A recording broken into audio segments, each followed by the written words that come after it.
So I'm in Santa Barbara County. Like I said, independent journalist in Santa Maria, California. We're what we call North County, Santa Barbara County. And the county is run by a board of supervisors. And we have 5 districts. And every 10 years, there's a redistricting process. For the longest time, and this is actually part of what the Democrats, SB 1, what was HR 1, the Voting Rights, the For the People Act, seeks to address, is to make redistricting done by independent commissions. Okay, now some areas already have voted to have independent redistricting commissions. That's what our county did a few years ago, and our first ever independent redistricting commission has convened. They've finally all come together, and they have announced their very first public hearing. So far, they have just been organizing to, and meeting to solidify their membership. They had a bunch of people who, they had a first round of people who came in. These are the districts, by the way. This is Santa Barbara County. I live in the 5th district. And this right here is Santa Maria. And it actually kind of cuts Santa Maria in half and Orchid and dips down here into Lompoc. This one is this is Santa Barbara proper, of course. And then some of Santa Barbara proper, but a lot of Montecito, Carpinteria. Montecito is like money, guys. This is what right down here is where, Bob Dylan and Oprah and the Royals all have houses here. And then it shoots way up into this very rural area. A lot of this is national park, but there's people living up here in very rural, environments. District 5, my district, shoots out into these rural areas as well. But the real wonky one is District 3. You can see this is San Ynez Valley. There's plenty of money there. Neverland Ranch is somewhere around here. And it dips around, takes a good chunk of Lompoc, and shoots all the way up to Santa Maria Valley, where Guadalupe is here. So I've always thought Santa Maria Valley should be some kind of a district on its own. But anyway, the Districting Commission has finally convened. They had a first round of members that were appointed, and then one for each district, and then there were more selected from a list they were voted on by the commissioners who were there. The first round of commissioners were overwhelmingly white and overwhelmingly male. That's pretty much a quote from the 3rd District County Supervisor. She kind of pointed out that doesn't reflect the demographics of our county, especially areas like mine, which is majority Latino, Latina. But so there were multiple commissioners who dropped out. I can't do it. I'm going to move. This is different than I thought it would be, right? And there was recently this last vacancy filled. And it's kind of interesting because it became this whole back and forth. And it's interesting how things like party affiliation, ethnicity, race, and then other factors came into this. And this is a story from The Sun. This is the paper I used to work at. So Redistricting Commission criticized for recent appointment of Kevin Kasich. So some conservatives are criticizing the Santa Barbara County Citizens Independent Redistricting Commission and the process it used to select a white Democrat to fill a recently vacated seat instead of a Latino Republican. At a meeting on June 2nd, the Redistricting Commission voted 8-2 to appoint San Ynez Valley resident Kevin Kasich to represent District 3, a seat that was left open after James Chris Hudley resigned from the position in April to accept a job outside of Santa Barbara County. So like I said, people, there are all these strictures in this commission. You have to live within the county to be a part of it. So if you decide to move, you can't legally be a commissioner. So Andrea Sheridan Orden, legal counsel for the Redistricting Commission, said commissioners would have to decide whether accurate racial or political representation is prioritized in Measure G, an ordinance Santa Barbara County's voters passed in 2018 that enabled the creation of the Redistricting Commission. Let's see here. Quote, if I had to weigh it because of the extent to which people who drafted this ordinance were concerned about a balance of partisanship, thinking that might get to more impartiality, if there is a greater weight, it appears to be on the side of partisanship, Sharon Norden said at the meeting. But you cannot ignore either how important they thought it was to ensure that the commission reflects the county's diversity, including racial, ethnic, geographic, age, and gender diversity. So if this is a weird thing where the politics of it, the partisanship of it, has to do with this is a majority Democratic area. And so should it have 50-50 Republicans and Democrats? Should it have more Republicans? And so basically conservatives were arguing, oh, well, this, we deserve to have our Republican on because he's Hispanic, Latino. So this is an interesting paragraph. To accurately parallel the county's demographics, the first 5 members would have to choose 5 women and 1 man to fill the remaining 6 seats, including 5 Latino members, 1 Asian, Black, or Native American member, 1 Republican, 3 members under the age of 45, and 2 over 75. So that's the first 5 members who were 4 white men and 1 white woman.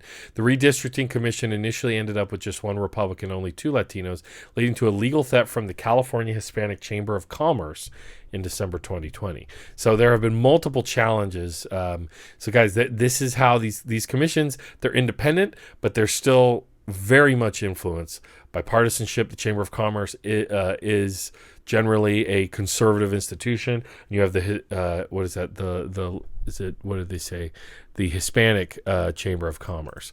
So they're definitely trying to apply the pressure they want to see on it.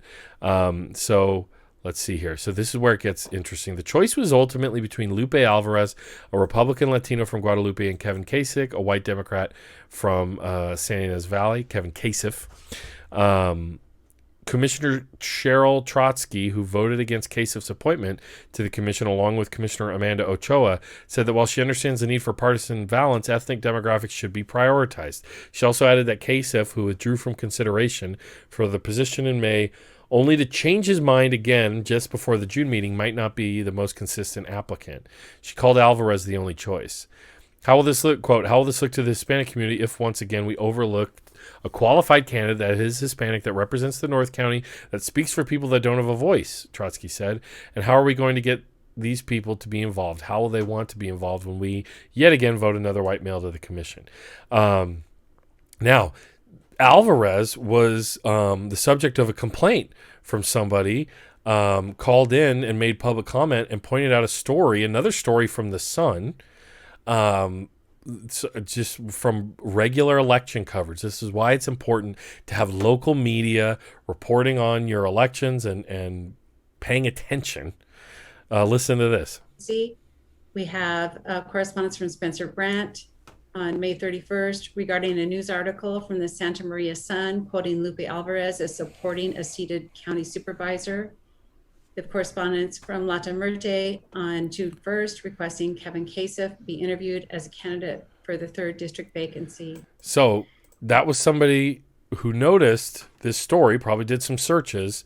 This is a constituent, and they pointed out that Alvarez was at an event for a for a county supervisor, specifically Steve Lavagnino. And so here it is. Detailing, at an election night party for 5th District Supervisor Steve Lavagnino, which several commissioners said could be considered a conflict of interest. First and foremost, our qualifications need to be that we're impartial. I think that is, in my opinion, one of the most direct lines to a connection to a current supervisor that makes me very uncomfortable. So this guy Alvarez was at a election night event, and that's one of the things for the commission. I mean, to be a commissioner, there are restrictions on if you've donated, if you've done campaign work, if you've worked for a county supervisor, all kinds of things like that. A currently seated county supervisor, they want to make sure you don't have conflicts. Now, I've done reporting about how our local conservative propagandist radio host Andy Caldwell, how he has sued this commission for the lawyer the lawyer they tried to appoint. And he is complaining about this as well, of course. Andy Caldwell, executive director of the Coalition of Labor Agricultural Business, CoLab, took issue with that. He complained in a newsletter and a June 5 Facebook post that Kasich was chosen through an illegal and, quote, purely political process aimed at avoiding the selection of another Republican. Really quick, I'm going to skip here. A senior consultant with National Demographics Corporation, which handles demography and administrative services for the Independent Redistricting Commission, said the joint special and regular meetings meeting was completely lawful and adequately noticed. So it wasn't illegal, but he's trying to cast that. It's a very that's the Republican strategy now around election stuff is, oh, it's all illegal and it's all corrupt, when it's in fact legal, but it is political. Right? But listen to this quote from his newsletter. "What to do," Caldwell wrote in his newsletter. And if you've never heard him, this is what this guy sounds like. "They illegally called for an emergency meeting within the regular meeting, and a miracle occurred. A Democrat had previously withdrawn from the applicant pool, miraculously reappeared to reapply, and surprise, surprise, the raised from the dead applicant was subsequently appointed to fill the position. I wonder who made that happen." The commission made that happen. The commission is also chaired by Glenn Morris. Glenn Morris is a Republican. He's the head of the Santa Maria Chamber of Commerce. So if you wanted to learn a little more about Andy Caldwell and that specific newsletter, here's a recent one I was just looking at. Boom, this is their most recent newsletter. "Critical Race Theory's Marxist Roots and Its Existential Danger to Our Political Freedom and Inalienable Rights" by Bruce Thornton. So this is the kind of stuff you're going to hear about in the collab, that's Andy Caldwell's organization newsletter. Is scary. Look, a big red wall with the with the raised fist. "Critical Race Theory."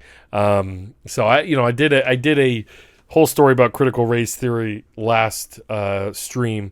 I have a bit more to say about it this time, in reply to some comments I got. But as you can see, this is exactly, I love this stuff when they learn some left-wing lingo and start throwing it around. But the attempts to equate critical race theory with anything and everything left, anything and everything Marxist, anything and everything having to do with anti-racism or addressing racism or teaching history, the expanding influence of critical race theory and its Black Lives Matter praxis, as Marxists call applied theory, has raised concerns about its incoherent pronouncements and liberal aims. The origins of this ideology is an important question, for CRT has nothing to do with civil rights or improving Black lives or making them matter. It's about increasing its practitioners' power in our institutions in order to, quote, fundamentally transform the United States from a country of ordered liberty and limited government to a, quote, soft, despotic, intrusively regulated technocracy at best, or an illiberal socialist tyranny at worst. So this is some of the other gems you get from Andy Caldwell's newsletter there, where he's calling the functions of the Independent Redistricting Commission illegal, right? So that's some fun stuff we have going on here in Santa Barbara County. These things are inherently political. Districting is inherently political, but at least now this is a commission that has some Democratic input. It was someone who gave public comment who noticed the story about the conservative, the Republican member they were trying to get on, in that how he had been at a election night party as a supporter of a seated county supervisor. So there you go.